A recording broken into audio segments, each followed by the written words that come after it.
Hello दोस्तों, नमस्कार। PTI online classes में आप सभी का स्वागत है। और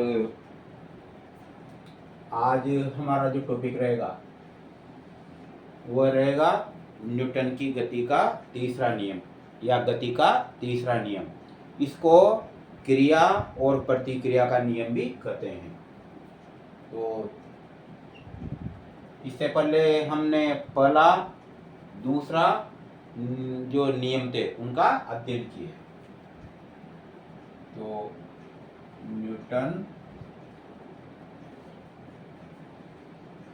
की गति का तृतीय नियम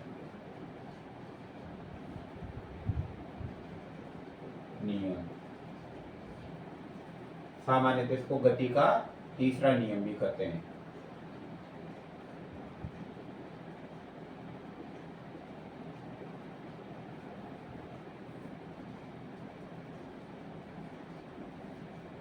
इसको क्रिया प्रतिक्रिया का नियम भी कहते हैं।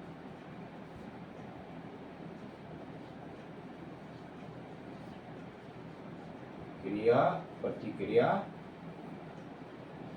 का नियम। तो इसमें देखते हैं, इसमें क्या होता है कि जब कोई एक वस्तु दूसरी वस्तु पर बल लगाती है तो दूसरी वस्तु भी पहली वस्तु पर उतना ही विपरीत दिशा में बल लगाती है। और इन दोनों बलों में से एक को तो कहते हैं क्रिया और दूसरे को कहते हैं प्रतिक्रिया। तो इसकी जो मेन परिभाषा होगी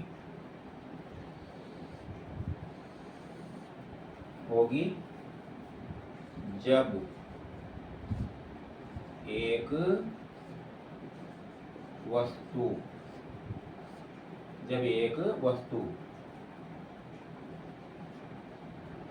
दूसरी वस्तु पर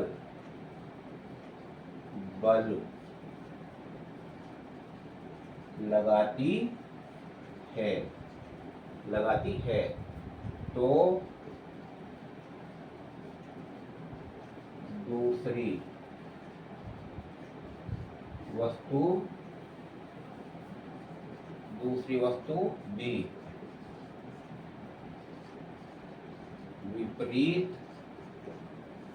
तो दूसरी वस्तु भी विपरीत दिशा में उतना ही बल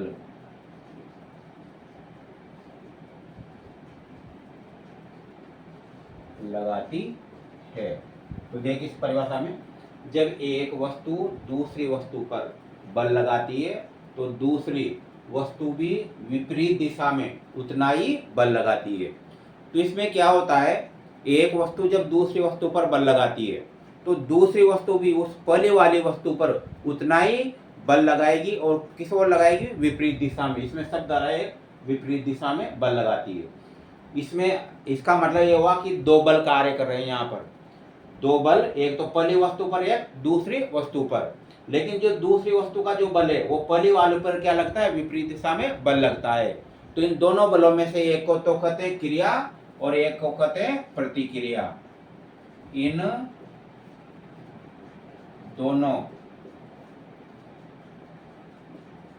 बलों में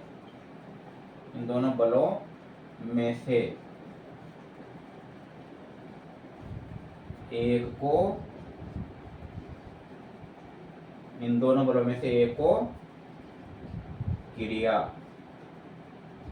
व दूसरे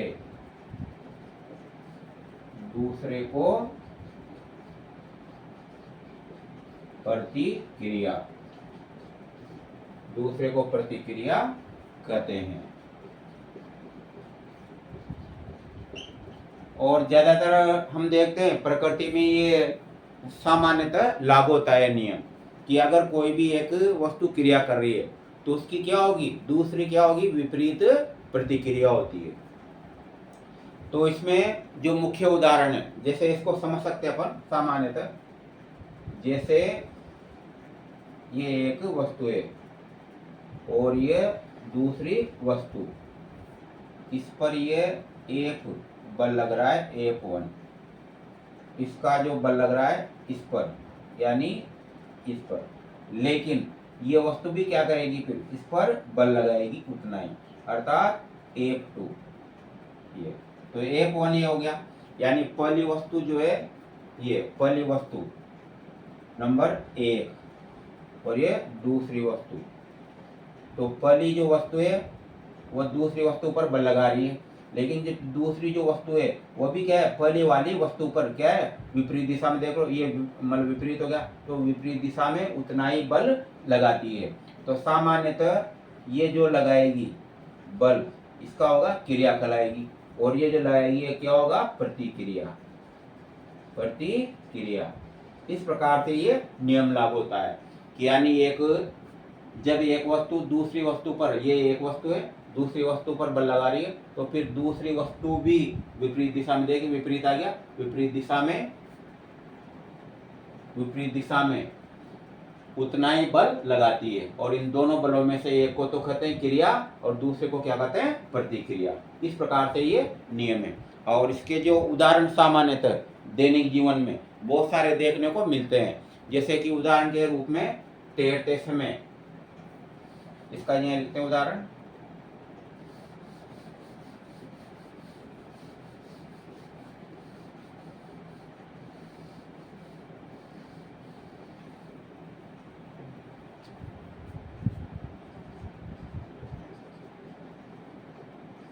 उदाहरण नंबर 1 में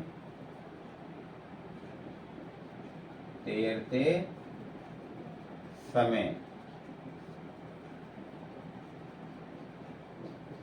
पानी को पीछे की ओर धकेलना।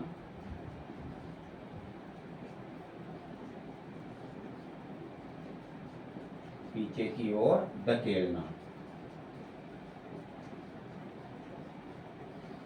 पीछे की ओर धकेलना।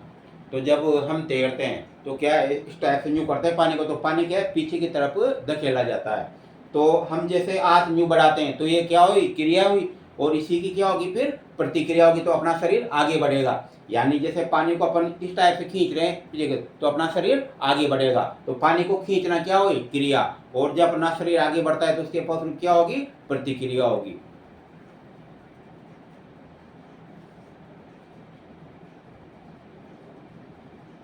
बंदूक से गोली, ये आपने कई बार दैनिक जीवन में भी देखा होगा। जैसे कई बार अपन छोटी वाली जो खिलौने वाली बंदूक होती है जैसे यूं करते हैं, तो हालांकि इसमें कम लगता है लेकिन हल्का सा धक्का लगता है। तो बंदूक से गोली चलने पर बंदूक का पीछे की ओर जाना, तो बंदूक से गोली चलने पर बंदूक का पीछे, बंदूक का पीछे की ओर जाना। पीछे की ओर जाना। तो इसका ये दूसरा उदाहरण था। और इसके बाद है रॉकेट। जब देखिए मैंने बंदूक का खेल भी आपको समझा दिया, देखिए बंदूक में क्या होगा। यहाँ पर ये गोली रहती है, यानी जैसे ये ट्रिगर रहता है, और यहाँ पर ये पिस्टन जुड़ा होता है। ये नलिका रहती है, यहाँ पर ये गोली रखी जाती है। जो इस ट्रिगर को दबाते हैं तो ये जो है ट्रिगर, इसका जो ये पिस्टन रहता है इस पर चोट लगती है, चोट के फलस्वरूप ये गोली बाहर निकलती है। तो देखो बंदूक से गोली चलने पर, तो जो ही गोली चलेगी ये तो क्या होगी, क्रिया, और उसके फलस्वरूप ये जो है ना बंदूक क्या होगी, पीछे की तरफ आएगी, क्या कहलाएगी, ये प्रतिक्रिया। इस प्रकार से इसमें होगा ये। इसके बाद है तीसरा उदाहरण।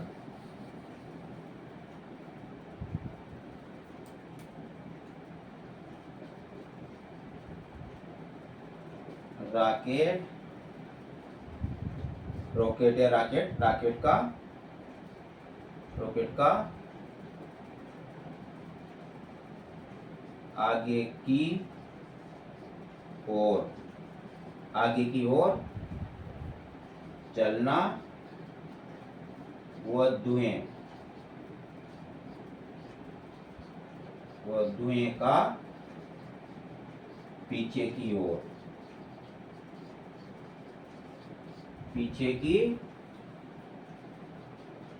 ओर निकलना।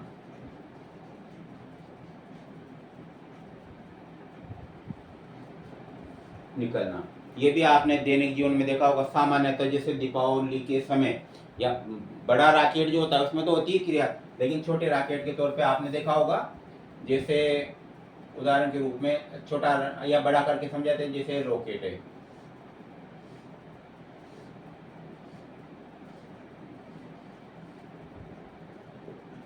तो इसमें क्या होगा, ये मतलब ईंधन भरा जाता है, तो मतलब ईंधन जब ज्वलनशील होता है तो ज्वलनशील होने के बाद इसमें जो है ना मतलब ऊर्जा उत्पन्न होती है, तो वो ऊर्जा के कारण, शक्ति के कारण, ऊर्जा के कारण ये आगे की तरफ बढ़ता है। तो आगे बढ़ेगा तो होगी क्रिया, और इसके फलस्वरूप जब धुआं बाहर निकलेगा ये तो क्या होगी, ये प्रतिक्रिया। इस प्रकार से ये उदाहरण है इसका। नंबर 4 में, नाव से कूदने पर नाव का पीछे की ओर जाना। नाव से कूदने पर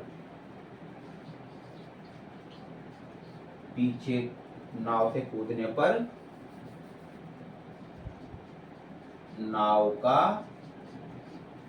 पीछे की ओर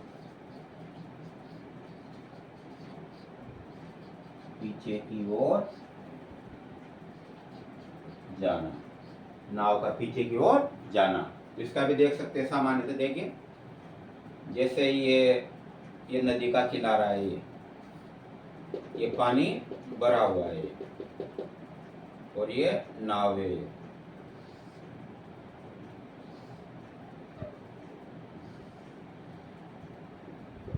ये नाव, तो इसमें कोई भी व्यक्ति जब जैसे टाइप से व्यक्ति है,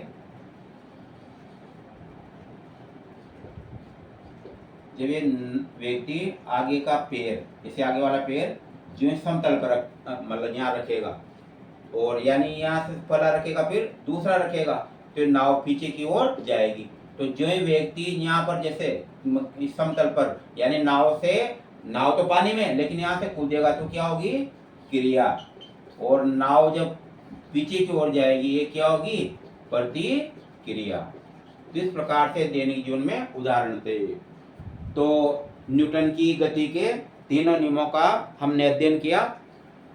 पहला जो नियम था वो था जड़त्व का नियम, दूसरा जो नियम था वो था संवेग का नियम, और तीसरा था क्रिया प्रतिक्रिया का नियम।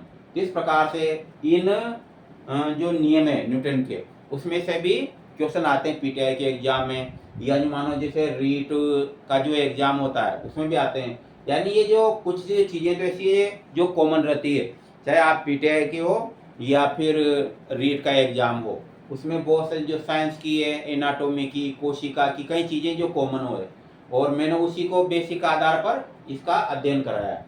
अब कल से हम मतलब एक ऐसा टॉपिक लेंगे, जैसे 2019 का जो 2021 का जो पेपर था, उसमें क्वेश्चन किस प्रकार से आते हैं। यानी पहले अपन स्टडी तो कर रहे हो आप, लेकिन बेस तैयार होना चाहिए कि किस टाइप के क्वेश्चन आते हैं।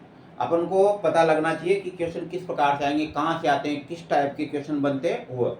तो पहले मैं आपको ये समझाऊंगा कि क्वेश्चन किस प्रकार से आते हैं और उनका हल किस प्रकार से किया जाता है। उसको आप मसला का क्वेश्चन ही हल करवा रहे हैं।